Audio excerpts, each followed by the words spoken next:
Hello दोस्तों, स्वागत है आपका जॉब रास्ता ऑफिशियल यूट्यूब चैनल पे।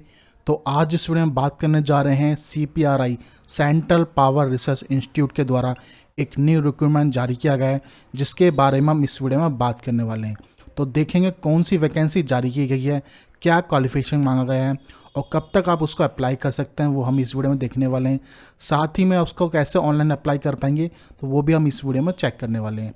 तो उसके लिए आपको इसकी ऑफिशियल वेबसाइट पर जाना है या वेरिफिकेशन में आपको जॉब रास्ता का लिंक मिल जाएगा, जहां पर आपको CPRI रिक्रूटमेंट 2025 का नोटिफिकेशन देखने को मिल जाएगा। तो सारी डिटेल्स आपको जॉब रास्ता पर देखने को मिल जाएगी, तो यहाँ से वो सारी जानकारियाँ प्राप्त कर सकते हैं। साथ में आपको नीचे आएंगे तो यहाँ पर आपको ऑफिशियल वेबसाइट का लिंक आपको मिल जाएगा, ऑफिशियल नोटिफिकेशन में आपको मिल जाएगा और अप्लाई लिंक भी आपको देखने को मिल जाएगा, जहाँ से आप डायरेक्टली जाकर इसको अप्लाई कर पाएंगे। तो अभी तक आपने हमारे चैनल सब्सक्राइब कर लीजिए, ताकि इस तरह की जो इन्फॉर्मेशन आपको मिलती रहे। तो चलिए ऑनलाइन अप्लाई करने से पहले इसका नोटिफिकेशन देख लेते हैं, उसमें क्या इन्फॉर्मेशन दी गई है। तो दोस्तों, ये इसका ऑफिशियल नोटिस है जो कि सेंट्रल पावर रिसर्च इंस्टीट्यूट के द्वारा निकाला गया है। ये इसका विज्ञापन नंबर है CPRI/06/2025। साथ में आपको बताया गया है जो इसका हेड ऑफिस है आपका बैंगलोर में है, जो इसकी यूनिट है वो आपकी भोपाल में, हैदराबाद, नागपुर, नासिक, नोएडा, कोलकाता, गुवाहाटी और रायपुर में है। अब बात करते हैं पोस्टों की, कौन कौन सी पोस्ट हैं। सबसे पहला आपके साइंटिस्ट असिस्टेंट की है, जिसके अंदर की आपकी 4 पोस्टें दी गई हैं। फिर आपकी इंजीनियर असिस्टेंट की, जिसके अंदर 8 पोस्टें दी हुई हैं। ये आपको कैटेगरी वाइज भी देखने को मिल जाती है, तो यहाँ पर चेक कर पाएंगे। फिर सेकंड पोस्ट आपकी है टेक्नीशियन ग्रेड 1 की, जिसके अंदर 6 पोस्ट आपकी हैं। फिर उसके बाद जूनियर हिंदी ट्रांसलेटर की, जिसकी आपकी 1 पोस्ट आपकी रहने वाली है। फिर आपकी असिस्टेंट ग्रेड 2 की रहने वाली, जिसमें आपकी 23 वैकेंसी सबसे दी हुई है। सबसे ज़्यादा वैकेंसी आपकी जो असिस्टेंट ग्रेड 2 है उसमें दी हुई है आपकी। फिर 9 वैकेंसी आपकी असिस्टेंट लाइब्रेरी की, जिसके अंदर 2 वैकेंसी आपकी दी हुई है। तो टोटल आपकी 44 वैकेंसी यहाँ पर दी गई है। ये आपको एजुकेशन दी गई है, जबकि साइंटिस्ट असिस्टेंट है उसके अंदर फर्स्ट क्लास का BSc मांगा गया है केमिस्ट्री के अंदर। साथ में 5 साल का आपका एक्सपीरियंस मांगा गया है। एज लिमिट आपकी 35 साल है मांगी गई है। फिर आपका इंजीनियर असिस्टेंट हो गया, उसमें भी आपसे 3 ईयर का डिप्लोमा मांगा है फॉर इंजीनियरिंग टेक्नोलॉजी में या इलेक्ट्रिकल एंड सिविल के अंदर। 5 साल का आपके पास एक्सपीरियंस हो जाए रेवलेंट फील्ड के अंदर। यहाँ पर भी जो एज लिमिट मांगी गई है वो 35 साल आपकी यहाँ मांगी गई है। फिर टेक्नीशियन ग्रेड 1 है, इसमें आपके ITI ट्रेड सर्टिफिकेट मांगा गया है फॉर इलेक्ट्रिकल के लिए। इसमें जो एज लिमिट मांगी गई है वो 28 साल आपकी मांगी गई है। फिर जूनियर हिंदी ट्रांसलेटर है, इसमें आपका डिग्री मांगी गई है, वो Hindi English for elective subject मांगी गई है आपका। तो इसमें जो एज लिमिट मांगी गई है वो 30 साल आपकी मांगी गई है। फिर असिस्टेंट ग्रेड 2 है, इसमें आपसे first class BA, BSc, BCom, BBA या BBM, BCA मांगी गई है आपसे। यहाँ पर आप जो एज लिमिट मांगी गई है वो 30 साल आपकी मांगी गई है। उसके बाद जो नेक्स्ट वैकेंसी आपकी असिस्टेंट लाइब्रेरी की, जिसमें आपकी जो डिप्लोमा मांगी गई है फॉर लाइब्रेरी साइंस से, यहाँ पर जो एज लिमिट मांगी गई है वो 30 साल आपकी मांगी गई है। जो एज आपकी काउंट की जाएगी वो 25/5/2025 से काउंट की जाएगी, तो वो आपको बताया गया है। अब बात करते हैं आपका पे लेवल और सिलेक्शन प्रोसेस क्या आपका रहने वाला है। तो साइंटिस्ट असिस्टेंट है, उसका लेवल आपका 6 रहने वाला है, जिसमें सैलरी आपकी 35,400 से लेकर 1,12,400 रहने वाली है। कंप्यूटर बेस्ड टेस्ट आपका रहने वाला है, वो बताया गया आपको। सेम आपका सैलरी आपका इंजीनियरिंग स्टूडेंट में रहने वाला है, सेम सिलेक्शन प्रोसेस आपका रहने वाला है। उसका टेक्नीशियन ग्रेड 1 है, इसमें लेवल 2 की आपकी रहने वाली है। 19,900 से लेकर 63,200 आपकी सैलरी रहने वाली है। इसमें भी आपका कंप्यूटर बेस्ड टेस्ट रहने वाला है, साथ में आपका क्वालिटी ट्रेड टेस्ट भी आपका रहने वाला है। फिर आपका जूनियर हिंदी ट्रांसलेटर है, जिसमें आपकी लेवल 6 की रहने वाली है। इसमें भी आपका कंप्यूटर बेस्ड आपका सिलेक्शन रहने वाला है। फिर आपकी असिस्टेंट ग्रेड 2 की रहने वाली, इसमें लेवल आपका 4 का रहने वाला है, जिसमें 25,500 से लेकर 81,400 आपकी सैलरी रहने वाली है। इसमें भी आपका कंप्यूटर बेस्ड टेस्ट आपका रहने वाला है। फिर आपका असिस्टेंट लाइब्रेरी इसमें लेवल 4 की रहने वाली है, इसमें भी आपका कंप्यूटर बेस्ड आपका टेस्ट यहाँ पर रहने वाला है।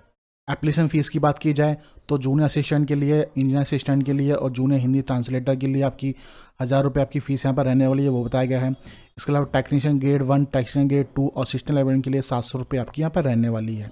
इसके अलावा आप SC/ST कैटेगरी से आते हैं, आप PS कैटेगरी से आते हैं, एक्स सर्विस मैन है या वुमेन कैंडिडेट है, तो आपकी कोई फीस यहाँ पर लगने वाली नहीं है, तो वो आपको बताया गया है। इंपॉर्टेंट डेट्स की बात की जाए तो आपका जो फॉर्म है वो 5 मई 2025, मतलब आज से फॉर्म आपका स्टार्ट हो चुका है, जिसकी लास्ट डेट आपकी रहने वाली है 25 मई 2025 आपकी ये रहने वाली है। तो इस नोटिफिकेशन में इतनी ही जानकारी है। अब हम देख लेते हैं किस तरह आप इसमें ऑनलाइन अप्लाई कर पाएंगे, वो हम इस वीडियो में देख लेते हैं। तो उसके लिए आपको वीडियो डिस्क्रिप्शन में आपको जॉब रास्ता का लिंक मिल जाएगा। तो जैसे आप जॉब रास्ता पाएंगे, सिंपली आपको नीचे आ जाना है। तो यहाँ पर जब जैसे नीचे आएंगे तो यहाँ पर अप्लाई लिंक का एक ऑप्शन मिलेगा, सिंपली आप इस पर क्लिक कर देंगे। तो आप इसकी ऑफिशियल वेबसाइट पर आ जाएंगे तो यहाँ पर सीधा आपको नीचे आना है। तो यहाँ पर आपको यहाँ पर लिखेगा ऑलरेडी रजिस्ट्रेशन टू लॉगिन। यदि आपने पहले से रजिस्टर किया हुआ है तो आप इसको लॉगिन कर सकते हैं। यदि आप फर्स्ट टाइम कर रहे हैं तो टू रजिस्ट्रेशन पर आपको क्लिक कर देना और यहाँ पर क्लिक का ऑप्शन मिलेगा आपको। फिर आपके सामने इस तरह का पेज ओपन हो जाएगा। सबसे पहले आपकी डिटेल्स आपसे पूछेगा किस पोस्ट के लिए आप अप्लाई करना चाहते हैं। तो जिस भी पोस्ट के लिए अप्लाई करना चाहते हैं वो आपको सेलेक्ट कर लेनी है। फिर आपका कैंडिडेट का नाम पूछेगा तो आपको वो फिल कर देना है। उसके बाद आपसे आपकी कैटेगरी पूछेगा, जिस भी कैटेगरी से बताएं वो कैटेगरी आपको सेलेक्ट कर लेनी है। फिर आपसे आपका डेट ऑफ बर्थ पूछेगा, वो आपको सेलेक्ट कर लेना है। मोबाइल नंबर आपको डाल लेना है, ईमेल एड्रेस डाल लेना है, फिर जनरेट ओटीपी कर देना है। तो आपकी मेल आईडी पर और फ़ोन नंबर पे एक ओटीपी जाएगा, वो ओटीपी आपको यहाँ पर डाल देना है। उसके बाद आपका एंटर पासवर्ड करके कंटिन्यू आपको कर देना है। उसके बाद जैसे आप कंटिन्यू करेंगे आपका जो अकाउंट है वो रजिस्टर हो जाएगा।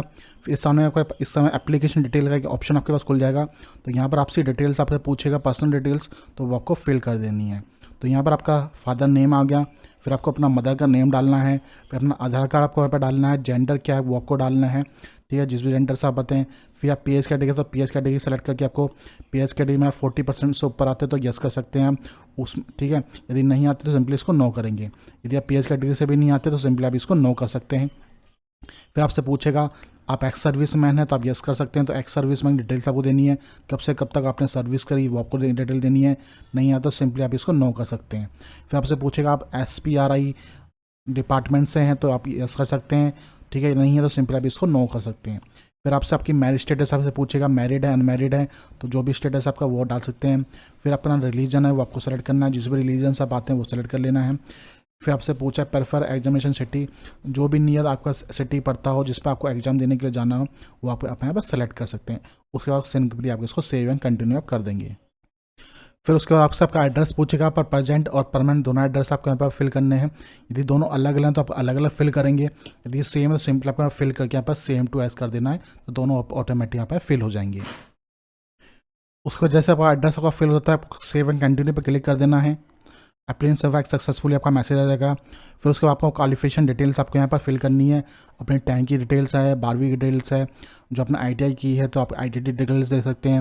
यदि आपने कोई ग्रेजुएशन या पोस्ट ग्रेजुएशन किया है तो वो भी आप यहाँ पर दे सकते हैं। साथ में कोई एडिशनल आपने कोई क्वालिफिकेशन दी है तो वो डिटेल्स भी आप फिल कर सकते हैं।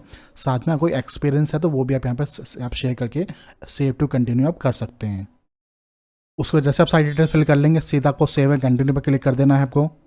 फिर उसके बाद आपके डॉक्यूमेंट्स आपसे पूछेगा। सबसे पहले आपको फ़ोटो है वो आपको अपलोड करनी है, मैक्सिमम 100 KB की आपकी होनी चाहिए, JPG फॉर्मेट में होनी चाहिए। फिर आपका सिग्नेचर आपको अपलोड करना है जो आपका JPG फॉर्मेट में होना चाहिए। फिर आपके डॉक्यूमेंट्स मांगे गए हैं, आपके SSC सर्टिफिकेट हो गया, आपका 10th डॉक्यूमेंट्स हो गया, 12वीं का होगा, ITI सर्टिफिकेट हो गया आपका, ठीक है। एक्सपीरियंस डॉक्यूमेंट्स आपके पास है, यदि कोई है तो अपने चीज़ें दे सकते हैं, ठीक है। आपका नॉन एडजेक्टिव सर्टिफिकेट NOC हो गया गवर्नमेंट एम्प्लॉय का, वो आपको अप्लाई करना है। उसके अलावा कुछ आपको कुछ चीज़ें पूछी गई हैं तो वो आपको यहाँ पर आंसर देनी है। फिर इस पर आई एग्री पे क्लिक करके आपको कंटिन्यू कर देना है। उस वजह से आप सारी डिटेल्स फिल कर लेंगे, आपको यहाँ पर आगे आगे पे क्लिक कर देना है और यहाँ पर कंटिन्यू पर क्लिक कर देना है। फिर उससे आप सामने ये डिटेल्स आपके सामने ओपन हो जाएगी। सिंपली आपको नीचे जाना है, यहाँ पर सब कुछ चेक कर लेना है कि सब कुछ ओके है, सारी डॉक्यूमेंट जो आपने डिटेल्स दी है वो सब कुछ ओके है। यदि कुछ आपको गलती लगती है तो आप यहाँ पे एडिट करके उसको ठीक कर सकते हैं। यदि सब कुछ ओके है इसके बाद आप सबमिट कर सकते हैं। इसके बाद आपका जो फॉर्म है वो एडिट नहीं हो पाएगा, तो सिंपली आप इस सबमिट पर आप क्लिक कर देंगे। फिर आपके सामने कंफर्मेशन का मैसेज आएगा, after submission for application form you can not be change added information provided. तो उसके बाद आप कुछ भी एडिट नहीं कर पाएंगे, तो सिंपली आप इसको यस कर देंगे। फिर आपका you are agent for application fees, ठीक है, आप क्योंकि आपकी कोई एप्लीकेशन फीस आप लगने वाली नहीं है, आप वहाँ से वो है, तो सिंपली आप इसको ओके करेंगे। उसके बाद आपको ये ऑप्शन आपको दिखने लग जाएगा प्रिंट एप्लीकेशन फॉर्म का, सिंपली इस पर क्लिक करके अपने जो प्रिंट आउट है वो आप निकाल लेंगे। तो इस तरह से आपका जो CPRI है उसका जो ऑनलाइन फॉर्म है वो अप्लाई आपका हो जाएगा। तो इस वीडियो में सिर्फ इतनी इन्फॉर्मेशन है। तो मैंने इस वीडियो में बताया किस तरह अपने जो CPRI का रिक्रूटमेंट है 2025 ऑनलाइन फॉर्म कैसे अप्लाई कर सकते हैं, वो मैंने आपको इस वीडियो में बताया। तो जो भी कैंडिडेट में इंटरेस्टेड है वो 2025 से पहले जाकर इसका ऑनलाइन फॉर्म है अप्लाई कर सकता है। तो आपको हमारी वीडियो अच्छी लगी तो प्लीज़ चैनल सब्सक्राइब कीजिए और मैं आपसे मिलता हूँ नेक्स्ट वीडियो में। धन्यवाद।